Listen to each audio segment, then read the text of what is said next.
On a freezing winter night, a single dad drove past a dimly lit bus stop and saw two little girls huddled together on a bench, shivering in silence. He stopped. He whispered just 3 words. "Come with me." What unfolded the next day would defy logic, stir hearts, and quietly rewrite all their lives. Because sometimes, the smallest gesture becomes the beginning of a miracle. If stories of hope, healing, and human connection speak to your soul, we invite you to our channel, where ordinary people meet extraordinary moments, and kindness changes everything. Now let us take you back to where it all began. The wind howled like a wild animal as snow slashed sideways across the empty streets. Midnight in a forgotten corner of Chicago, and not even the street lamps dared to burn at full strength.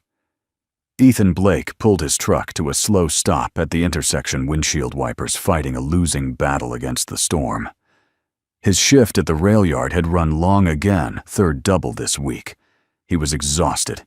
His back screamed, and his soul felt hollow. But something made him glance to the right. There, under the flickering halo of a half-dead bus stop light, were 2 tiny forms curled together on a frozen metal bench. A gust of wind lifted the edge of a too thin blanket, revealing small, sneakered feet, trembling and bare at the ankles. Ethan blinked. His hand froze on the gear shift. He could have kept driving. Should have. But he didn't. He opened the door, boots crunching in the snow, breath escaping like smoke as he stepped into the storm. As he approached, one of the girls' stirred eyes fluttering open. Big brown eyes, clear, unafraid. "Are you angels?" she asked, her voice small but steady. Mommy said, "Angels come when it's really cold." Ethan crouched down slowly, stunned silent for a moment. The girl beside her hadn't moved, still asleep, her lips a bluish tinge. Ethan's voice cracked as he finally spoke. "No," he said softly. "I'm no angel, sweetheart. But I've got heat, food, a couch. Will you come with me?" The girl looked at her sister, then back at him. Her answer came without hesitation. "Okay." He lifted the sleeping one, gently, careful not to wake her, and took the other girl's hand in his gloved one. She held tight like she'd done it before, like she'd had to. Inside the truck, he cranked the heat and turned on the seat warmers. Blankets from the back seat were pulled over both girls. He handed them each a bottle of water and a granola bar from his glove compartment emergency stash. "I'm Hazel," the awake one said between bites. "She's Hope. We're 6. Mommy went to find food. She said to wait by the light." Ethan swallowed hard. "When was that?" Hazel shrugged. "Before the snow got loud?" That answer twisted something in Ethan's chest. He drove slowly, carefully, the girls warm and safe now in the cab of his truck. But his hands gripped the wheel like a man hanging from the edge of a cliff. This wasn't supposed to happen. He fixed engines, not lives. But how could he walk away? He'd promised Rachel, his late wife, promised her on her deathbed, "If you ever see someone cold and alone, Ethan, be the warmth." He glanced back at the girls in the rearview mirror. Hazel had fallen asleep, sitting up, her hand still wrapped around Hope's. When they arrived home, his quiet, drafty, too-large house on the edge of town, Ethan carried the girls inside, setting them gently on the couch near the fireplace. He loaded logs with shaking hands, lit the flames, and watched the room glow golden. Then he sat across from them, elbows on knees, head in hands. "What the hell am I doing?" he muttered to the fire. A soft knock at the door jolted him upright. He wasn't expecting anyone. He opened it to find a woman, thin-soaked, breathless, her cheeks flushed from the wind, her eyes wild with fear, and something deeper, something like guilt. She looked up, snow clinging to her lashes. Her voice broke. "My daughters. I left them at the bus stop near, oh God, please tell me." Ethan stepped aside without a word. She rushed in, spotting the girls on the couch. She dropped to her knees, pulling them into her arms. Hazel. Hope. I'm here. Mommy's here. Hazel stirred, murmuring sleepily. He's nice, Mommy. He has warm hands. The woman looked up at Ethan, tears in her eyes. You found them. They found me, Ethan said softly. Or maybe someone sent me. She stood slowly, brushing snow from her sleeves. I was working, cleaning the back of a diner. They paid me in soup and leftovers. I didn't mean to leave them so long. Ethan nodded. They're safe now. That's what matters. She stared at him a long moment, trying to read him. Why did you help? The question hit like a punch to the chest. He could have given her a dozen answers. Duty, conscience, fear, memory. But he gave her the only one that mattered. Because no child should freeze on a bench while the world keeps driving by. She bit her lip, looking down at her daughters, then back at him. I'm Emma. Ethan. They shook hands, his calloused and trembling hers, ice cold and determined.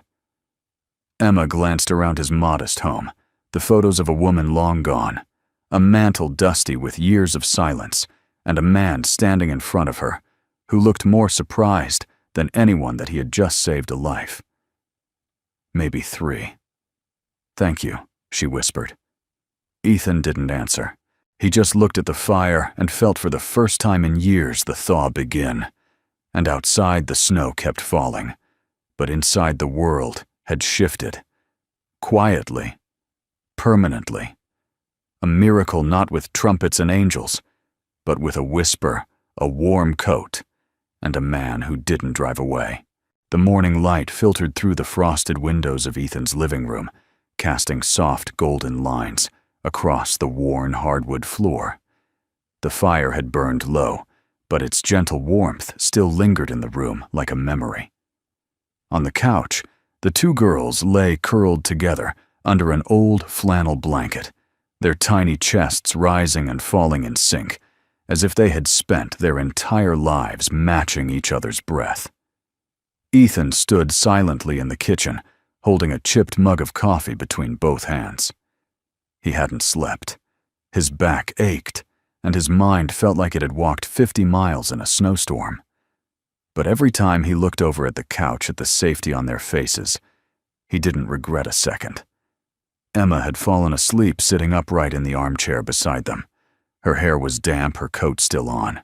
She hadn't taken off her boots, hadn't asked for anything, not even water. Just cradled her daughters and whispered promises into their hair until exhaustion took her. Ethan watched her now, the way her body curled protectively around her girls, as if even in sleep she was still bracing against the world. He didn't know what to do with that kind of strength. The sound of tiny footsteps broke the stillness. Hazel stood in the hallway, wearing one of Ethan's oversized t-shirts that hung down to her knees. She looked up at him sleepily and rubbed her eyes. Do you have cereal? Ethan blinked, then smiled faintly. Yeah, I think so. She climbed up onto one of the kitchen stools, small legs swinging freely. Mommy says cereal is only for special mornings, she said. Then I guess today's special. Hazel grinned and nodded. It is. 'Cause you found us. Ethan reached for the top shelf where a half-full box of Cheerios had sat untouched for weeks. He poured a small bowl, added milk, and slid it across the counter.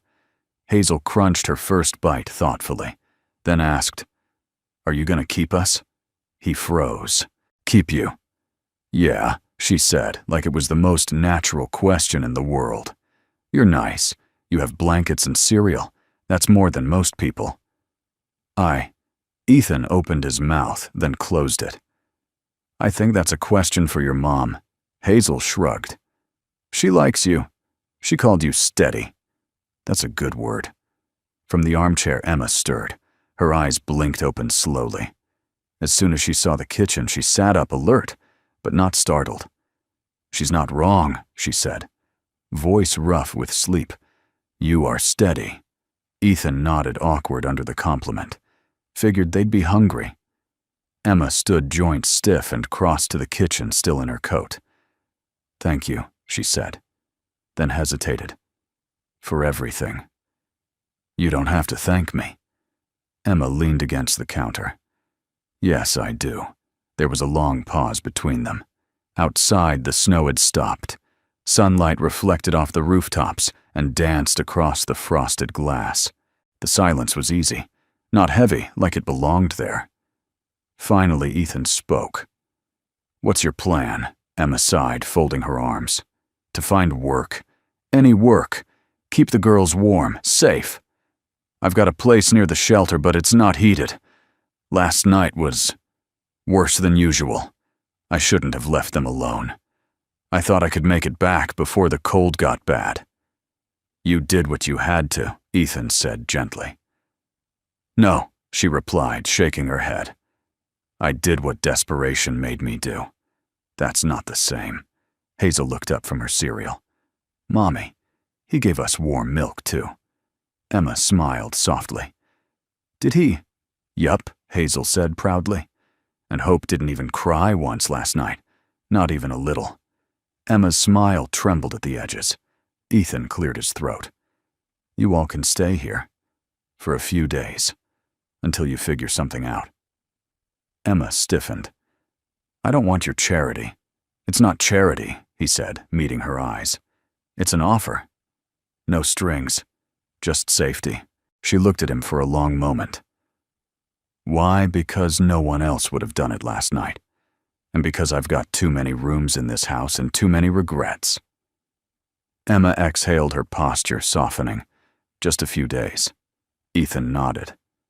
"Just a few days." That afternoon, while the girls napped, Emma offered to help clean. Ethan declined, but she insisted.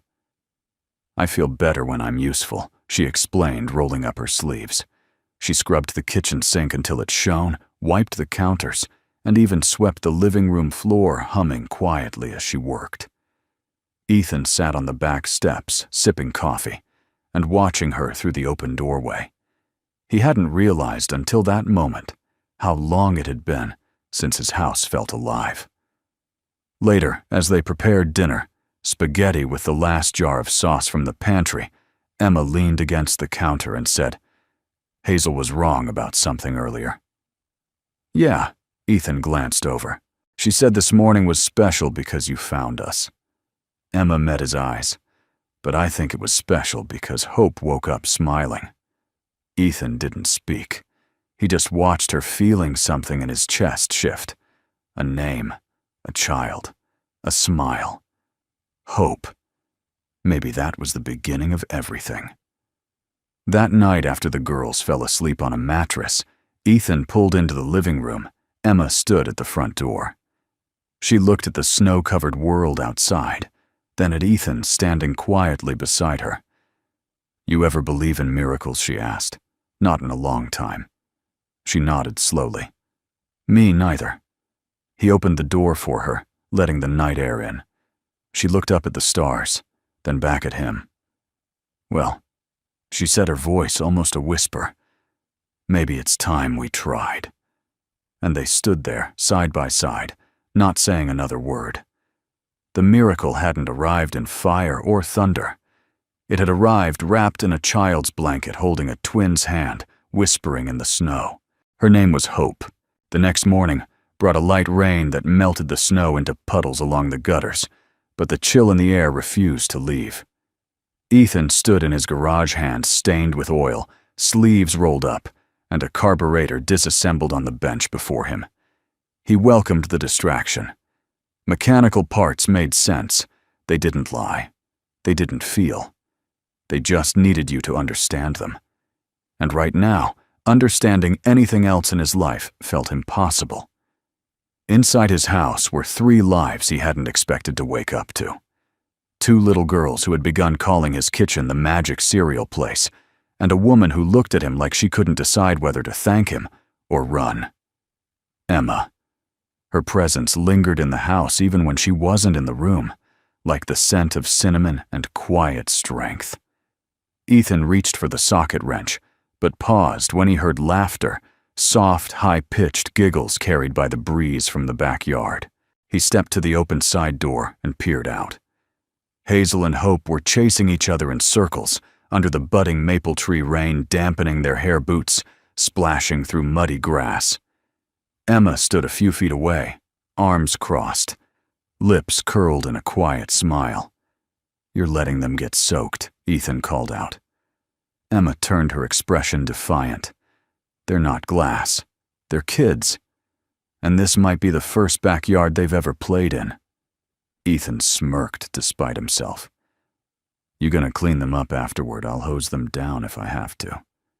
The girls shrieked with laughter, making up a song about the Puddle Queen and her umbrella army. Ethan leaned on the doorframe, arms folded. "You always this calm?" he asked. Emma shrugged. "I have to be. Panic doesn't feed anyone." There it was again, that quiet resolve. He didn't know whether to admire it or be angry that life had forced her to build it. A few hours later, while the girls napped with wet hair wrapped in towels, Ethan brewed fresh coffee and offered Emma a mug. She took it wordlessly, sipping as she leaned against the counter. "You work anywhere now?" he asked. "Not officially. I help out sometimes at the shelter kitchen. They give me food, not pay." "You were trained as a cook," Emma smiled faintly. "Pastry chef, technically. Cakes, croissants, breads, anything with flour and fire." She sipped her coffee again. "But after the bakery closed during the lockdowns, I worked wherever I could. Line cook prep, assistant barista. You name it." "You've got skills," Ethan said. "You ever think about starting over?" Emma raised a brow. "Every day. But Hope doesn't pay rent. And I don't have a resume that fits into corporate boxes anymore." Ethan nodded, considering. "There's a space downtown, an old cafe, been closed for a couple years. I pass it on the way to work." Emma looked at him warily. "Are you suggesting I open a restaurant?" "No," Ethan replied. "I'm suggesting we take a look at it. Maybe it's just a daydream. Or maybe it's something more." Emma studied him. "Why would you do that?" He hesitated. "Because when you talked about baking just now, your voice came alive. And maybe I miss being around things that come alive." The air between them held a pause, not tense, but weighty, like the seconds before the first snowfall. That evening, after a quick dinner of grilled cheese and tomato soup, Ethan offered to drive Emma to the community shelter kitchen so she could volunteer. The girls stayed behind with a neighbor Ethan trusted, a retired librarian named Mrs. Green, who insisted on teaching them card games and fractions disguised as baking measurements. Ethan pulled up to the back alley behind the shelter. Emma hopped out, tightening her jacket. "I'll be done in 3 hours," she said. "You don't have to wait." "I'll be around," Ethan replied. Emma paused. "You really don't have to do all this." He gave her a look, steady, grounded. "Maybe I want to." She nodded slowly, then disappeared through the back entrance. Ethan parked nearby and walked a block or two just to clear his head. But something tugged at him, a feeling he hadn't had in years. Like something was shifting just under the surface of his quiet life. He returned earlier than he'd meant to and stood at the side window of the shelter kitchen. Through the fogged glass, he saw Emma. She was in her element. Her sleeves rolled to her elbows, hair tied up, carelessly apron dusted with flour. She moved like music. Fluid, focused, graceful. He watched her greet each person in the food line, with eye contact. A warm smile sometimes, a quiet word. She served until the last tray was empty, then sat down with an elderly man who couldn't finish his soup. She listened. She laughed. She refilled his water. Ethan realized then it wasn't just the girls or the hardship or the shared silence in his house. It was her. Emma didn't ask to be rescued. She didn't need saving. She just needed someone who saw her for what she was, extraordinary in the quietest way. As the kitchen lights dimmed and the doors began to close, Emma stepped outside, her arms wrapped around herself against the wind. She saw him leaning on the fence. "You really stuck around?" she asked, surprised. He nodded. "I told you. I'll be around." She walked over her breath, fogging in the air. For a moment, she looked like she wanted to say something. Maybe thank you. Maybe something more. But instead, she said, "Tomorrow I'll bake bread." "Want to help knead?" Ethan gave a half smile. "Only if I get to eat the first slice." Emma grinned. "Deal." And as they walked side by side toward the truck, the night no longer felt quite so cold. It felt like the beginning of something warm, something worth kneading. The house smelled like cinnamon butter, and something else Ethan hadn't felt in years home. He stood in the doorway of his kitchen, arms crossed, watching Emma slide a tray of braided bread into the oven. Her sleeves were dusted with flour, a smudge on her cheek matched the one on Hope's nose, and both girls were giggling over something Ethan didn't understand, but didn't need to. "Don't open the oven yet," Emma warned, smiling at Hazel, who stood tiptoed with both hands on the handle. "The bread needs to feel loved before it's ready to be seen." "Bread has feelings?" Hazel asked, eyes wide. Emma nodded solemnly. "Only the good kind." Hope clapped. "I told you, Hazel. That's why Mommy sings when she bakes." Ethan couldn't help himself. He laughed, full and unfiltered. It rolled through the kitchen like sunlight breaking through clouds. Emma turned to him, startled at first, then smiled softly, like she'd just witnessed something rare and precious. "I used to think this kitchen was too big," Ethan said, leaning on the doorframe. "Now I think it's just been waiting for the right mess." Emma grinned, brushing her hands on a towel. "Mess is where the best stories start." They all sat at the table as the scent of fresh bread began to fill the room. The girls colored quietly, while Emma sipped a cup of tea, and Ethan finally allowed himself to relax into the strange new rhythm of his life. No longer measured in deadlines or solitude, but in crumbs on the floor and laughter echoing through hallways. "I was thinking," Ethan said after a while, "about that old cafe I mentioned. The one on Lincoln Avenue." Emma raised an eyebrow. "The one with the boarded windows and for lease sign older than my girls." He chuckled. "Yeah, that one. I drove by again today. Still empty. Still full of potential." She stirred her tea slowly. "You sound like a man with a plan." "I'm not," Ethan admitted. "But I've got tools. And time. And maybe a little faith." Emma didn't answer right away. She looked at her daughters, then back at Ethan. "You know people like me. We don't get to dream like that. The world teaches us to be realistic, to survive." Ethan's voice dropped soft but firm. "Maybe that's the miracle. Not having everything handed to you, but having someone believe you deserve to try." Emma looked down at her cup, quiet for a long time.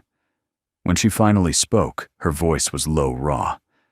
"I've failed before. The bakery I worked at, it was everything to me. But I couldn't save it. Couldn't even save my own job. Then came the rent notices, the eviction, the nights in the shelter. I didn't stop working. I just disappeared from the system." "You didn't disappear," Ethan said gently. "You kept going. That's what matters." Their eyes met across the table, and for a brief moment the space between them wasn't filled with doubt or distance, but something like understanding, like grace. Just then the timer dinged. Hope squealed. Hazel leapt up. Emma moved to the oven and pulled out the tray, golden brown loaves steaming and perfect. The scent wrapped around them like a hug. "Do we get the first bite?" Hazel asked. Emma handed each girl a small slice, buttered and warm. "You get the first miracle." Ethan took his slice last. He bit into it, closed his eyes and said, "This tastes like Saturday mornings in my childhood." Emma raised an eyebrow. "That good. That good." After dinner, as the girls played with a puzzle in the living room, Emma rinsed dishes while Ethan dried them. Their hands moved in easy rhythm. "You're good with them," Emma said quietly. "With kids?" "I was a dad," he replied. "Still am, I guess." Emma looked at him gently. "You lost someone." He nodded. "My wife, Rachel. 6 years ago. Car accident. I was supposed to pick her up that night, but I got stuck fixing a busted engine for a freight line. She took a cab. Never made it home." Emma didn't respond with pity. She simply placed a hand on the edge of the sink and said, "She must have been someone special." She was Ethan whispered. She taught 2nd grade. She always kept peppermint candies in her bag, gave them to kids who were having a rough day. Emma smiled faintly. "Hope loves those. She says they make her tongue feel like Christmas." Ethan laughed a soft, bittersweet sound. Rachel would have liked her. That night, after the girls had been tucked into sleeping bags by the fireplace, Ethan stepped outside for air. The rain had stopped, but the night held a crisp chill. Emma followed him out, wrapping herself in an old sweater he'd given her earlier. They stood in silence for a moment, looking up at the stars peeking through the clouds. "I can't stay here forever," she said softly. "I know," he replied, "but I also don't know where else feels like this." Ethan nodded. "Then don't think about forever. Just think about tomorrow." She turned to him. "And what's tomorrow?" He glanced at her, his voice low. "We bake, we clean, we fix up a cafe window. Maybe hang a sign that says, 'Coming soon.'" Emma smiled. "You really think I can do this? I think you already are." She didn't say anything else. Instead, she stepped closer, close enough for her shoulder to brush his. And they stood that way, side by side, 2 people still healing, still uncertain, but no longer standing alone.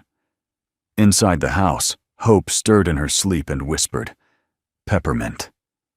And in that moment, Ethan knew miracles didn't always arrive in bursts of light. Sometimes they came in flour-dusted hands and laughter from a corner of the kitchen, in the soft presence of someone who didn't leave. Sometimes they tasted like cinnamon bread, and sometimes they smelled like home. Sunday morning brought a quiet hush to the neighborhood, the kind that made even the birds sing more softly. Inside Ethan's house, the windows glowed with amber light, and the scent of coffee mingled with warm maple syrup and fresh pancakes. Hope and Hazel sat at the table with powdered sugar on their noses, comparing the shapes of their pancakes like seasoned food critics. "This one's a butterfly," Hazel declared, holding up her oddly folded piece with pride. "No," Hope corrected. "It's a moose. See, that part is the antler." Ethan chuckled as he flipped the next batch. "How about you eat them before they start arguing back?" Emma leaned against the doorframe, coffee in hand, watching the scene with a softness in her eyes. She wore one of his flannel shirts over a faded T-sleeves rolled twice to the elbow. It hung loosely on her frame, but somehow made her look more herself than anything he'd seen her wear before. "You're getting good at this," she said. Ethan glanced over. "What pancakes?" She shook her head. "No. Mornings." He smiled, then turned back to the griddle heart oddly full. After breakfast, the girls played in the living room, while Ethan and Emma sat outside on the back steps, sharing the last of the coffee. The sun broke through the clouds for the first time in days, lighting up the dew on the grass like scattered diamonds. "I haven't seen them laugh this much in, I don't even know how long," Emma said, voice soft. "They're good kids," Ethan replied. "That comes from somewhere." Emma didn't respond. Instead, she stared down into her mug, her fingers tightening slightly. "What's wrong?" Ethan asked. She hesitated. "I got a call this morning, from the shelter coordinator. She said someone called in a reference for me. Said I was reliable, skilled, a force of grace under pressure." Her words. Ethan tried not to shift. She asked if I'd be interested in a permanent position, Low salary, but steady hours. Kitchen coordinator. Ethan forced a neutral expression. That's great. Emma turned to face him. Was it you?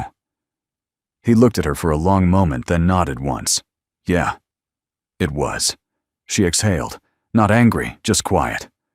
I wasn't trying to go behind your back, he said quickly. I just thought, you deserved the chance, if you wanted it. I do, she said, but I wanted to earn it. You did. No, she said sharper now. You gave it to me, like charity. He leaned back, jaw tightening. It wasn't charity. It was a recommendation, from a man who barely knows me, who didn't ask. There it was, the wall, the pride, the wound behind the strength. Ethan stood up, coffee forgotten. I thought I was helping. Emma stood, too, crossing her arms. You were helping, and that's the problem. I'm sorry, he said, trying to steady his voice. I didn't mean to insult you. I don't know how to stand by and not do something. She looked at him. Then, not with anger, but with hurt. Do you know what it feels like to be invisible? To walk into a room and have people look right through you? I worked my whole life trying to build something, anything, and it was taken away. Like it meant nothing. Like I meant nothing. And now every time someone gives me something, I wonder what it'll cost. Her words hung in the air, heavy and raw. Ethan ran a hand through his hair. It won't cost you anything. I wanted you to see what I see. You're stronger than you think, Emma. She looked away. Strong doesn't mean whole. No, he agreed.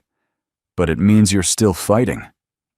They stood in silence for a moment before Emma sighed and rubbed her temples. I'm tired of surviving. Then let's build something, Ethan said. Something that's yours. Not because I gave it. Because you made it happen. I'll be in the background. I won't call. I won't write references. You do it. On your terms. Emma met his eyes. And if I fail, then you fail forward. And I'll still be here. For a long while, she didn't answer. Then she nodded, barely perceptible. Okay. But we do it my way. Ethan smiled. Deal. Later that afternoon, Emma brought out a folder filled with old menu sketches of cake designs and handwritten recipes, the ink faded, but still legible. She spread them across the dining table, and Ethan watched as her eyes lit up her fingers, tracing the outlines of dreams she thought she'd buried. I called it Hearth, she said softly, pointing to a logo drawn in pencil. Because it wasn't just a bakery. It was a place where people sat down and stayed, where strangers became regulars, and where the air always smelled like nutmeg and second chances. Ethan's voice was quiet. You should build it again. She looked up. You think I can? He nodded. I know you can. That night after the girls had gone to bed, Emma sat on the front porch, blanket wrapped around her shoulders. Ethan joined her, handing her a peppermint. Rachel used to hand these out, he said, sitting beside her, whenever someone looked like they'd had a bad day. Emma turned the candy over in her palm. I used to think miracles were big things, flashy loud. But now, he asked. She unwrapped the peppermint, popped it in her mouth, and smiled. Now I think they come wrapped in foil. And maybe they start with letting someone care. Even when you're scared, they'll disappear. Ethan didn't say anything.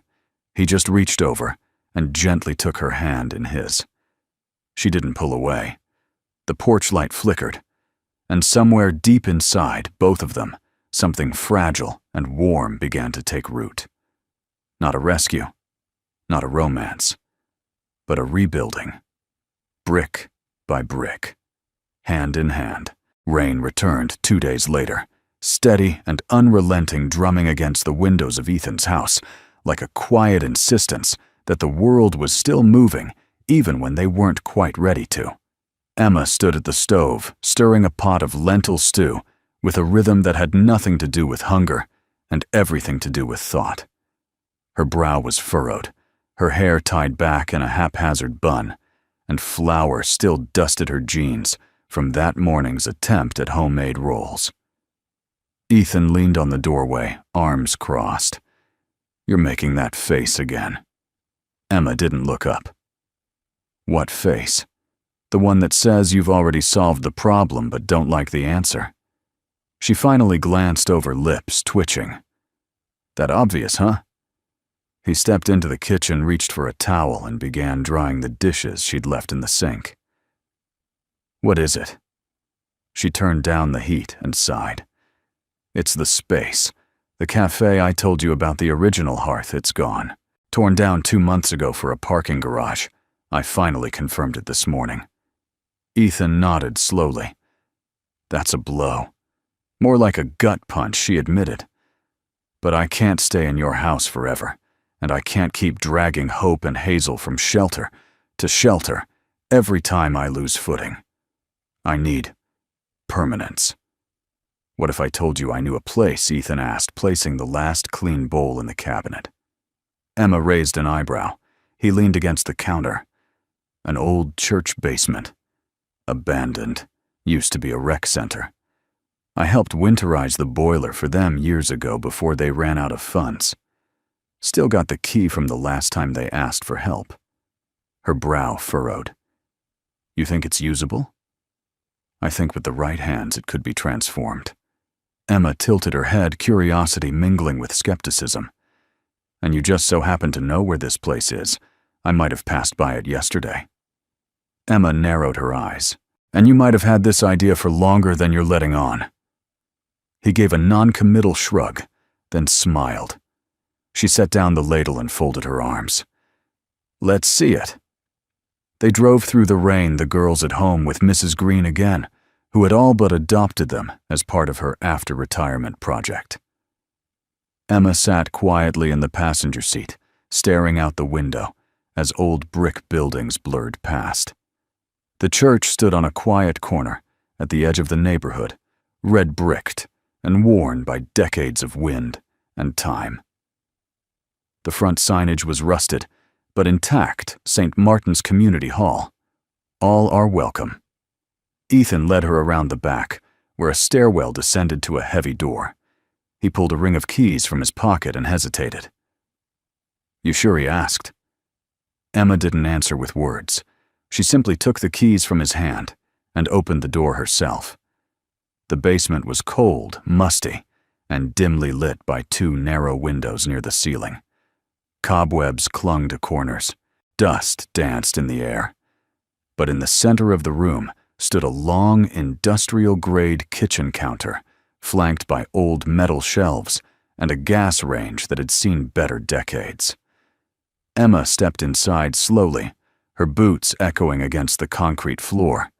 She ran her hand across the countertop ice, taking in every crack, every stain, every forgotten inch. "It's awful," she said, but her voice was different. "Yeah," Ethan said beside her. "But it's got bones." She walked toward the back pantry, peeked inside, and then returned to the middle of the room. Her eyes shone not with tears, but with the flicker of something long dormant. "This could work," she whispered. Ethan watched her closely. "Then it's yours." She turned to him sharply. "No. No, not like that." He held up his hands. "Not a gift. A partnership. You design it, run it, name it. But I'll help fix the place up, supply the tools, handle the permits." Emma took a deep breath. "I can't let you fund this." "I won't." "I'm not funding it," he said gently. "I'm investing in it. In you." She stared at him for a long time. "Why?" "Because people like you change places. You take a cold space and make it smell like cinnamon and hope. Because I've lived in silence for 6 years, and this, you are the first sound I've wanted to listen to." She blinked, caught off guard. He continued, voice low. "Let me stand behind you, Emma. Not in front. Not above. Just behind. while you lead." Emma swallowed hard, nodded slowly, then whispered, "We'll call it Hearth." Ethan smiled. "Just like before." She shook her head. "No, not like before. Better. Because this time, I'm not building it alone." They spent the next hour mapping out the space, drawing imaginary walls with their footsteps, visualizing shelves and chalkboards, ovens and tables. The basement, once forgotten, began to echo with the outlines of a dream. As they stepped back into the rain, Emma lifted her face to the sky. "I never let myself believe I'd have a second shot," she said. "I didn't think people got those." Ethan looked at her, his voice barely audible over the drizzle. "Sometimes, second chances are just waiting for us to stop running." She turned toward him. "Are you?" He hesitated, then said, "I think I already have." They didn't speak again on the drive home. They didn't need to. Back at the house, Hope met them at the door, with sticky fingers, and a peppermint candy clenched tightly in her fist. "Look," she cried. "Miss Green gave us treats." Emma smiled, brushing hair from her daughter's forehead. "Did you say thank you?" Hope nodded. "I told her this house smells like you, like warm and sweet." Emma glanced at Ethan, and Ethan in turn looked at the little girl who had fallen asleep in his truck just a week ago, trusting a stranger with her life. Maybe it wasn't a kitchen they were building. Maybe it was something deeper. A place not just for food, but for healing, for returning, for staying. A place called home. The first hammer swing startled the dust from the ceiling. Ethan grinned, stepping back from the cracked wall as bits of old plaster rained down. "I guess that answers the question. This place definitely hasn't seen a renovation since the Carter administration." Emma stood beside him with her hands on her hips, wearing a pair of oversized work gloves and a borrowed flannel tied around her waist. "Are you telling me we just bought a fossil?" "No," he said, offering her the hammer with a wink. "We inherited a relic." She took the tool from him, stepped forward and swung. The satisfying crack echoed through the church basement like a declaration. Hope and Hazel clapped from the doorway, where they were, supervising, each holding a clipboard, made out of cereal boxes and stickers. "Team Hearth is in action," Hazel announced. "Demolition Day." Hope added dramatically, pretending to faint. They had arrived that morning with thermoses of cocoa and a hand-drawn blueprint labeled Best Bakery Ever, which featured a cake fountain, 3 ovens, and a window specifically designed for giving out free muffins to people who looked tired. Emma had cried when she saw it. Not loudly. Just that silent kind of tearing that slips past defenses before you can stop it. Ethan pretended not to notice, but he did. They worked through the afternoon tearing up old linoleum sanding cabinet doors, clearing out rusted piping. Neighbors stopped by after hearing the noise, some curious, some offering to help. A retired plumber dropped off a toolbox. A teenage boy from across the street asked if he could learn to sand. Mrs. Green showed up with a slow cooker full of stew and an armful of folding chairs. By evening, the kitchen in the basement had transformed, not into something new, but into something possible. Emma stood near the doorway, wiping sweat from her brow with a paint-streaked sleeve. Ethan handed her a bottle of water and nodded toward the corner they'd cleared out for the future prep station. "It's starting to breathe again," he said. Emma leaned back against the wall. "Yeah, like the space remembers what it used to be and wants to be that again." He watched her for a moment, then asked quietly, "How's it feel?" She looked around slowly, like I'm standing inside a second chance. There was a long pause between them, the kind that only exists between people who have learned to carry silence without fear. But the moment was interrupted by the shrill ring of Ethan's phone. He checked the screen, frowned, and excused himself. Emma turned back to the girls, helping them pack up their art supplies and tools. But as she tucked away the last roll of masking tape, She caught something through the half-closed basement door. Ethan's voice rose just enough to carry. No, I didn't tell her. Because it's her story, now not mine. Yes, I bought the lease under the Foundation's name. No, I don't want recognition. Just make sure the permit clears and the inspection gets fast-tracked. Quietly. Emma froze. Ethan's voice dropped, but the damage was done.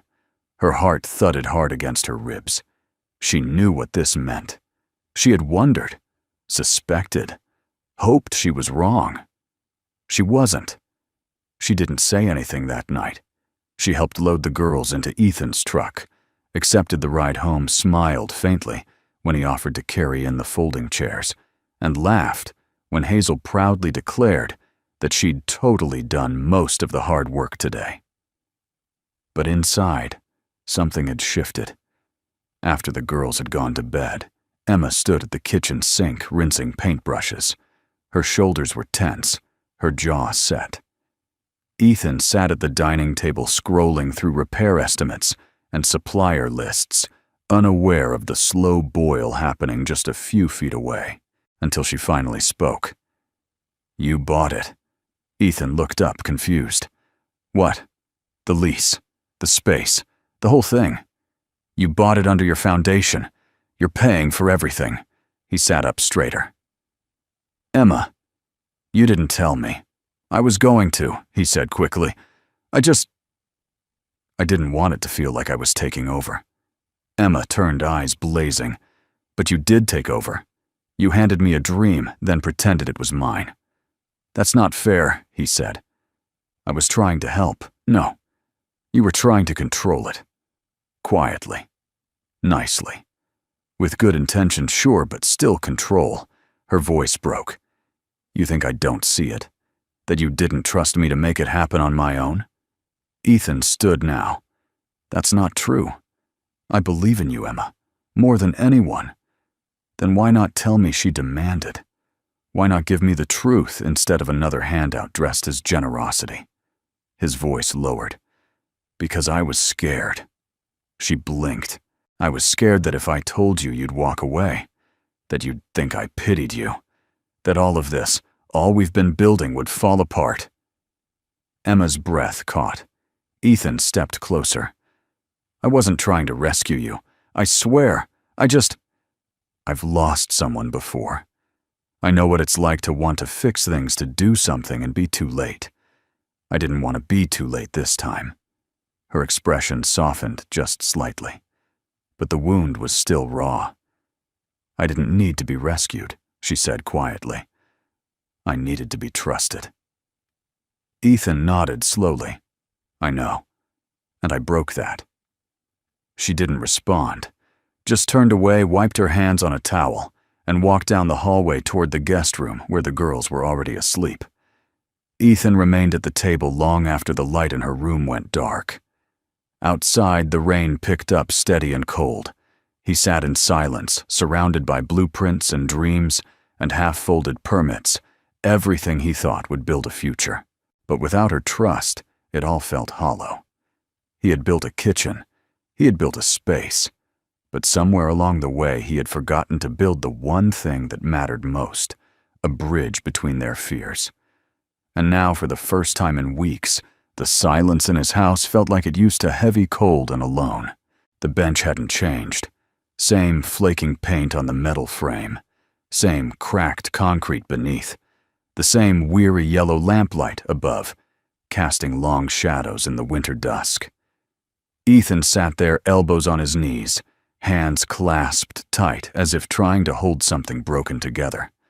Snow flurried down in light, lazy spirals, more gentle tonight than punishing, but he barely noticed the cold. He hadn't told anyone he was coming here, not even Mrs. Green, who had kindly offered to watch the girls for the evening. He'd simply gotten in his truck and let his hands find the wheel. The bench somehow had called him. It had been exactly 3 weeks since the night he'd first seen Hazel and Hope, curled up right there, clinging to each other under that oversized coat. The memory struck him now with almost physical force. The way Hope's lips had turned blue, how Hazel had blinked up at him and whispered, "Are you an angel?" He wasn't. God knew he wasn't. And now he was even less. The hurt in Emma's eyes when she discovered his silence. It haunted him. Not because she'd yelled she hadn't, not because she'd stormed off she didn't, but because she'd looked at him like she had looked at the world before she met him, like she couldn't trust it. He hadn't seen her since.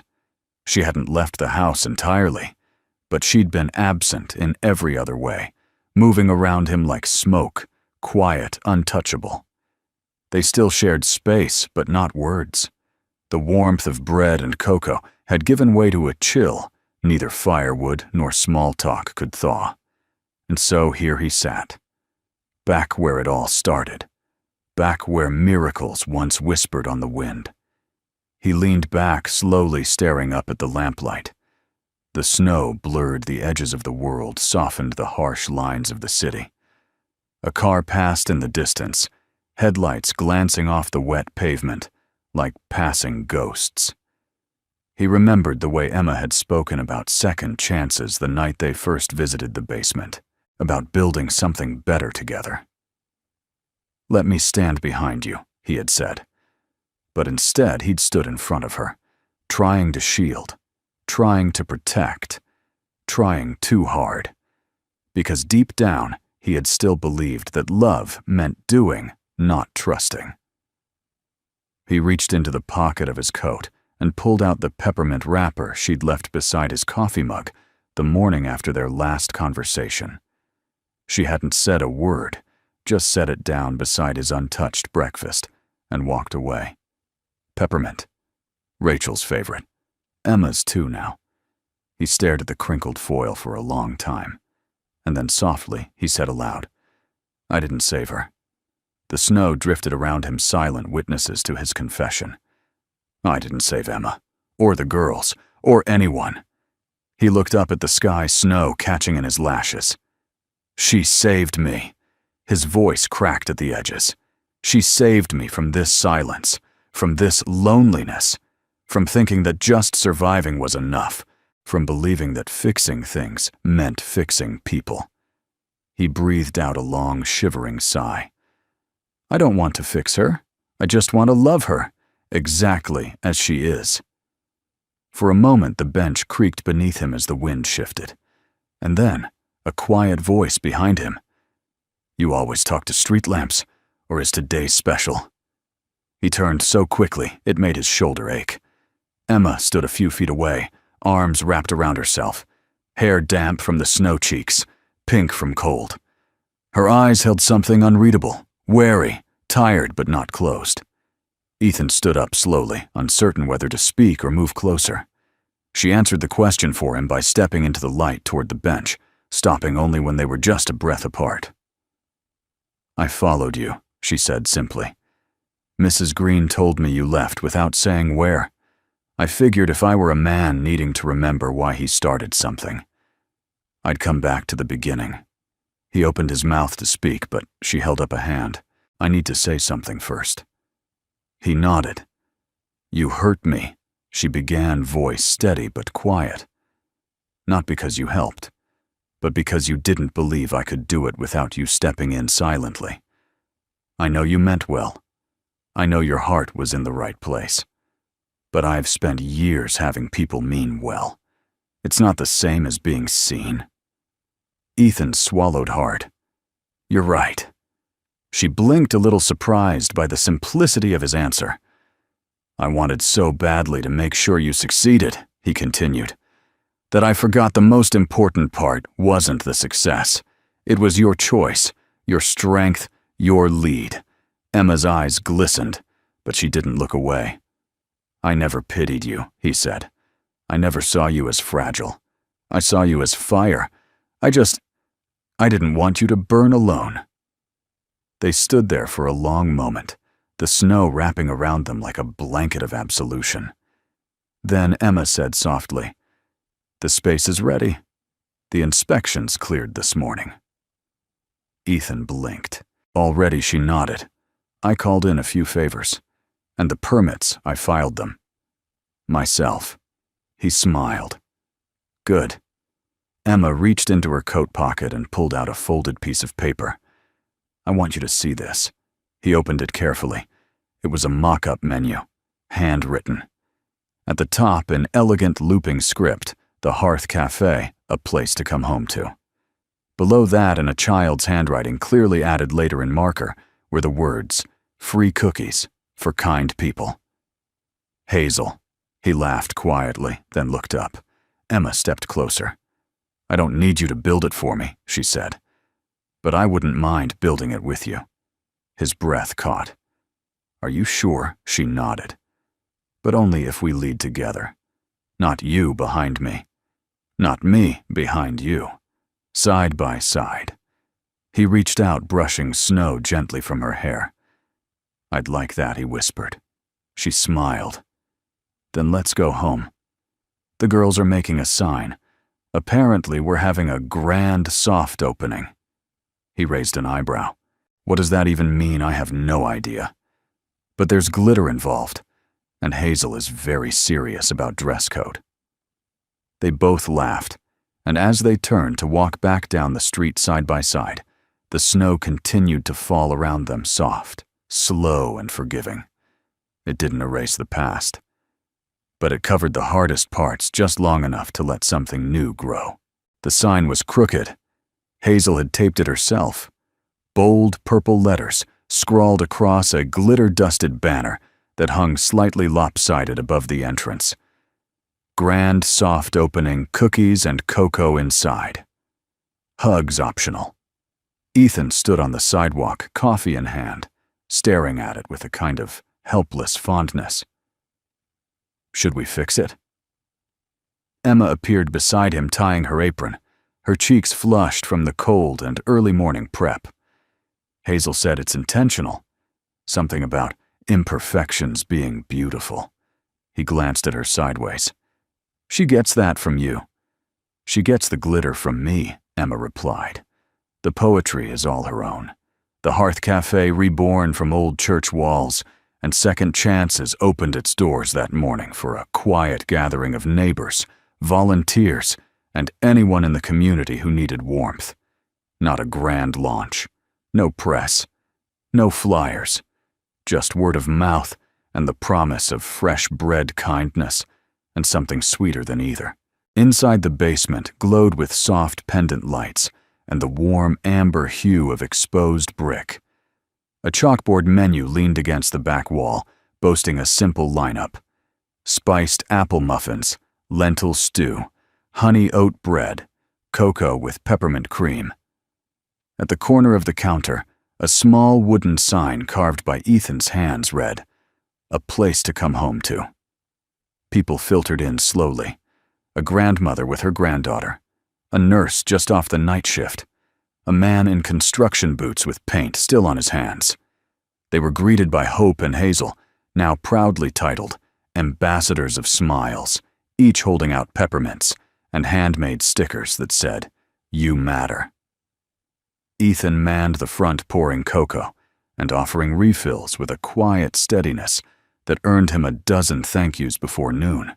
Emma, meanwhile, moved behind the counter with grace and confidence, stirring soup, slicing bread, cracking jokes with the speed and ease of someone who had finally stepped into the shape of her own dream. Around midday, the door creaked open, and a hush fell over the room. It was a man in a suit, too sharp, too tailored for the space. His hair was graying at the temples, and a worn leather briefcase dangled from his hand. He stood at the threshold, hesitant. Emma looked up from the breadboard and met his eyes. Her expression stilled. To either room seemed to pause. Ethan turned. The girls froze, eyes wide. Emma slowly set down her knife, wiped her hands on her apron, and walked around the counter. "Hazel," Hope she said gently. "This is your grandfather." The girls stepped closer, unsure, clutching each other's hands. The man cleared his throat, voice gravelly. "I saw the article online. A woman at my church forwarded it. I didn't know you were here." Emma nodded slowly. "You haven't known where I was for a long time. "I know," he said, voice cracking. "That's my fault. All of it. I was ashamed of how you struggled. I thought if I stayed away, you'd figure it out. Prove me wrong." "I didn't need proof," she said softly. "I needed a father." He swallowed, eyes glistening. "You were always more capable than I knew. And this," he looked around the cafe, "this place it's beautiful." Emma hesitated, then gestured toward the empty chair near the counter. "Sit. Eat." He blinked, surprised. "Are you sure we serve everyone?" she said, her tone kind but firm, no matter what they've been through, or what they've done. He sat down, quietly, gratefully. Ethan watched the exchange from a distance, heart tugged in a dozen directions. He didn't know the story between Emma and her father, but he didn't need to. What mattered was that she had opened the door. And that was something stronger than forgiveness. It was grace. Later, as the evening crowd thinned, Ethan joined Emma by the dish sink. She was elbow-deep in soap suds, her sleeves rolled high, hair tied back with a red bandana that made her look like something out of a 1950s cookbook ad, except real tired and radiant in a way those old pages never captured. "You okay?" he asked. She nodded. "That was unexpected. But good." She exhaled. "I don't know yet, but it felt right." He dried a plate. "You're brave." She smiled at him. "You always say that like it's a surprise." He laughed. "Because it still is." They finished the cleanup in silence, save for the hum of the coffee pot and the occasional squeak of rubber-soled boots on tile. The girls were asleep on the small couch, tucked into the corner, curled up under a quilt that Mrs. Green had donated. Emma and Ethan sat beside them, leaning against the wall. "He asked if he could come back next week," she said. "What did you say I told him Hearth doesn't serve second helpings of judgment?" Ethan chuckled. "Harsh." "Honest," she said. Then she turned to him, serious now. "You know, when I first got here, when you first said, 'Come with me,' I thought I was taking shelter. Just for a night. Just until the snow passed." Ethan looked at her, waiting. "But this," she continued, "this is more than shelter. This is a foundation, a beginning. And I didn't realize how much I needed that until I saw it filled with strangers eating soup and smiling at each other." He reached for her hand. "You didn't take shelter," he said quietly. "You built it." She squeezed his fingers. "You helped me believe I could." Outside, the snow had returned, not a blizzard this time, but a soft drift, quiet and gentle. Through the basement window, lanterns flickered in the distance from a neighborhood celebration nearby. Music floated faintly through the air. Emma leaned her head against Ethan's shoulder. "You ever wonder what would have happened if you hadn't stopped that night at the bus stop?" Ethan looked at her, then at the two girls sleeping peacefully beside them. "No," he said, "because I did. And everything after that became the miracle." She smiled, and in the quiet hum of that warm kitchen, surrounded by laughter that had once been strangers, by love that had once been fear, and by peppermint wrappers curled up like fallen stars on the table, Ethan knew the truth. They weren't waiting for a miracle anymore. They were one. Together. The first real snow of December blanketed the city in silence. Hearth Cafe, tucked into the old brick of St. Martin's basement, glowed like a candle in the dark, a golden flicker of warmth and purpose against the chill. Inside, the air was thick with the scent of ginger cinnamon and something richer joy. Emma stood at the center island, ladling steaming bowls of spiced carrot ginger soup into mismatched ceramic bowls. She moved with a calm certainty now. Every motion, every stir, every garnish was an act of love, not survival. Her red apron read, "Made with grace," in playful hand-stitched letters, "A gift from Mrs. Green." Hazel and Hope sat at the community table, helping decorate thank you cards with construction paper and peppermint stickers. One card read, To the man who helped fix the heater, another said, "You are brave even when you're cold." Ethan watched it all from behind the counter, hands dusted with flour, as he shaped rolls with a teenage volunteer. His face, once closed and carved with silence, was now open, creased with smile lines warm at the eyes. "You're glowing," Mrs. Green teased, as she handed him a tray of freshly baked ginger cookies. He chuckled. "That's probably the oven." She shook her head, smirking. "No, dear. That's what healing looks like." Emma approached, wiping her hands on a towel, and nodded toward the front door. "He's back." Ethan followed her gaze. A man in worn layers and calloused hands stood near the doorway, hesitant. He was no stranger to them, not to the streets. The kind of man people walked past every day without seeing. Emma smiled gently, approached him with 2 bowls in hand, and said, "Come sit. The ginger's good for cold bones." He blinked, unsure, but followed. She set the bowls down and slid into the seat across from him, her hands resting gently on the table. "No charge," she said. "No questions. Just warmth." He stared at her for a long moment before nodding, eyes glossy. Ethan stood still, heart heavy in the best way. "This," he whispered, "this is what you were meant to do." Emma returned to the kitchen as volunteers filtered in, each taking on tasks like clockwork. The community around Hearth had begun to form its own rhythm. People who once only came for a meal now came to offer one. A man who used to sleep outside the church now folded napkins with the precision of a butler. A college student returned every Thursday just to mop the floors. And in the center of it all stood Emma, not as a savior, but as a steward of space, of dignity, of second chances. That night after cleanup, Emma and Ethan walked home in silence beneath falling snow. Hope and Hazel had gone ahead with Mrs. Green, eager to help set up the tiny Christmas tree in the living room. The snow sparkled beneath the streetlights, the quiet around them soft and thick like memory. Emma finally spoke. "There's something I've been wanting to ask." Ethan glanced at her, heart skipping. She looked up at him, eyes unreadable. "Do you ever miss who you were before this?" He considered the question carefully. Sometimes, he admitted. "I miss the predictability, the quiet. But then I remember how loud that silence really was, and how empty." She nodded slowly. "I used to think strength meant carrying everything on my own, that letting anyone help me was weakness. It's not. I know that now," she said, "because I met someone who showed me what standing beside someone actually means." He stopped walking. So did she.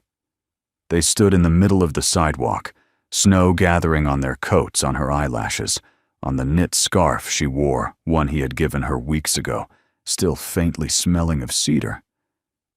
"I want to build something more," she said quietly. "With Hearth with you." Ethan felt his throat tighten. She continued, voice gentle but firm.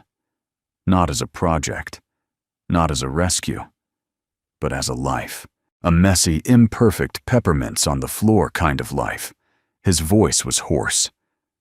"Emma, I'm not asking for a promise," she said, "just the next step. Together." He stepped closer, cupping her cheeks in his gloved hands. "I don't know how to want things I can't control," he whispered. "But I know this nothing tastes right unless it's made by you. And no house feels like home unless you're in it." She smiled, blinking away tears. "That's dangerously close to poetry." "I've been hanging out with Hazel." She laughed, a sound that warmed the snow around them. Then in the quiet street, surrounded by soft white and Christmas lights, flickering from windows, he kissed her. Not a grand, cinematic kiss. A real one. Honest. Solid. Anchored in everything they had built, not from fantasy, but from kindness, patience, and trust, earned brick by brick. When they pulled apart, Emma whispered, "Let's go home." They walked hand in hand back to the house where Hazel and Hope were waiting beside a crooked tree adorned with peppermint garlands and cookie ornaments. Hazel gasped as they entered. "Did you kiss her?" Hope squealed, "I knew it." Emma blushed. Ethan grinned. Then Hazel pulled a folded note from her pocket and handed it to Ethan. "It's from me and Hope," she said, proudly.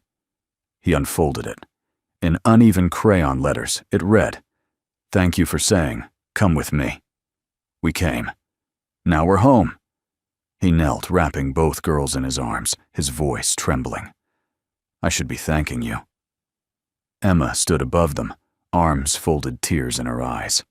Ethan looked up at her. And in that moment, he realized he hadn't invited two little girls into his life that night. They had invited him back into his own. One spoonful of ginger at a time. 1 year later, snow again blanketed the city thicker than before. Heavier, but it felt different now. The kind of snow that invited children to laugh in it, that quieted traffic just enough to hear the sound of your own breath, the kind that whispered, "You've made it through another season." Inside Hearth Cafe, the lights glowed brighter than ever. The old basement had transformed not just into a functioning kitchen or a community dining space, but into something sacred. Sacred not in the religious sense, but in the human one, built from flower-fire forgiveness. And the fierce, stubborn insistence that everyone deserved a warm place and a second chance. The front chalkboard read in cheerful, swirled handwriting, "Hearth Village Holiday Celebration, free stew music, hugs optional, and peppermint cocoa." Hope and Hazel had taken it upon themselves to decorate. Peppermint garlands, glitter snowflakes, and construction paper hearts adorned the walls. A hand-drawn family portrait, 2 little girls, a woman in an apron, and a tall man in a cowboy hat. Ethan protested, but was overruled, sat proudly beside the fireplace. The cafe was full buzzing with the kind of noise that didn't grate, but soothed, clinking spoons, laughter, jazz music humming from a donated speaker. Volunteers served warm soup and slices of Emma's spiced apple cake to a line of regulars and first-timers alike. In the center of it all, Emma moved gracefully between tables, her apron dusted in flour, her cheeks flushed with life. She carried herself now like someone who knew exactly who she was not, because the world had told her, but because she'd decided for herself. Ethan stood behind the counter refilling cups of cocoa and passing out peppermint sticks. He wore a navy blue apron Hazel had made for him. It read, "Mr. Snowman, head of Cocoa Fixer of Broken Things." He wore it like a badge. A few feet away, a young woman stood hesitantly near the door, holding a stroller with one hand and a paper bag in the other. She looked exhausted, eyes wide, unsure, like someone waiting to be told they didn't belong. Emma spotted her instantly. She approached with a warm smile. "You hungry?" The woman nodded slowly. Emma guided her to a seat, offering her a bowl and a soft-spoken promise. "You don't owe anything here. This place was built for people exactly like you." The woman blinked back tears. "What's it called again?" Emma smiled, pointing to the sign above the kitchen. "Hearth," she said, "because everyone needs a fire to come back to." In that moment, Ethan felt something inside him loosen some final thread of the man who once sat alone in a silent house, believing the best part of his life had already passed. It hadn't. It was happening now, as dusk settled in the crowd, thinned, leaving behind a few lingering souls, savoring second helpings and slow conversation.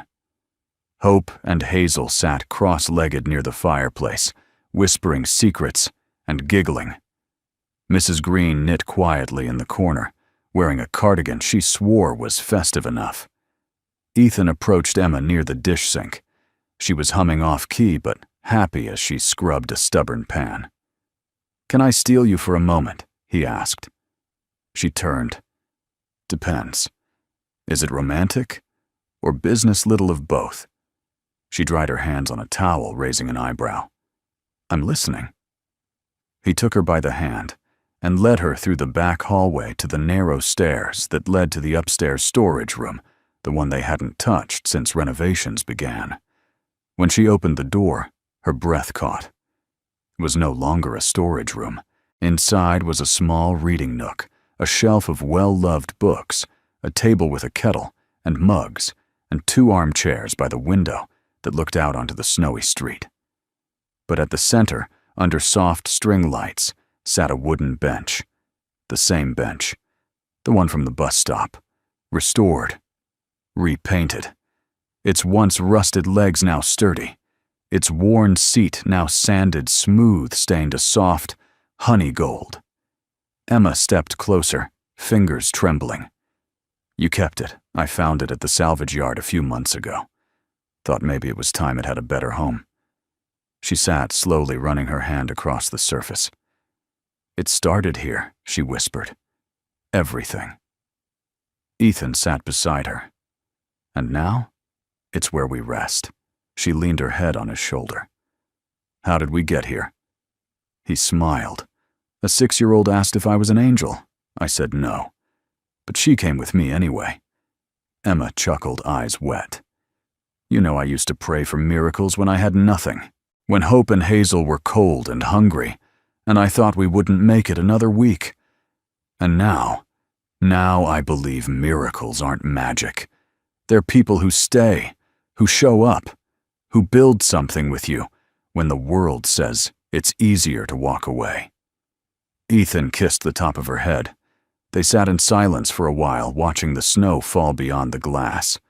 Eventually, Hazel appeared in the doorway holding a small paper lantern. "Mommy, Mr. Snowman. It's time." Emma smiled. "Time for what?" Hope appeared behind her arms full of paper lanterns. "We're sending wishes into the sky." Ethan stood and took Emma's hand. "Let's go send one." Outside, the night air was crisp, but not bitter. Dozens of people had gathered on the sidewalk outside the cafe, each holding a small paper lantern with scribbled wishes on them. Words like peace, forgiveness, family, and home glowed softly through the paper. Hazel handed Ethan a lantern. "You write yours." He hesitated, then smiled, scribbled something quickly, and nodded. Emma asked, "What did you write?" He handed it to her. She read the single word, heart clenching softly. "Stay." She turned to him. "I'm not going anywhere." Together, they released the lantern into the sky. It rose, slowly carried by warmth, until it joined the others, floating like stars, like hope, like memory. As the crowd watched them rise, Hazel tugged on Emma's coat. "Can we call this our home forever?" Emma glanced at Ethan, then down at her daughter. "It already is," Hope added. "And we can share it right, with people who need hugs and soup and warm lights." Ethan knelt beside her. "That's exactly why we built it." The lanterns drifted upward. The snow kept falling. And there, wrapped in warmth and laughter and imperfect things made holy by love, they stood 2 girls who had once been cold, a woman who had once been broken, and a man who had once been silent. Now they were whole. Now they were home. And the miracle. The miracle wasn't that they had found each other. The miracle was that they chose to stay. If this story touched your heart, we'd love to know. Where are you watching from?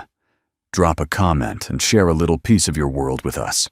Whether you're wrapped in a cozy blanket or sitting quietly with your morning coffee, your presence here truly matters. And if you believe like we do, that stories have the power to heal, inspire, and bring people together, we warmly invite you to our channel. There's always a seat at our table for you. Thank you truly for spending time with us today. Until next time, stay kind, stay hopeful, and never underestimate the miracle of choosing to stay.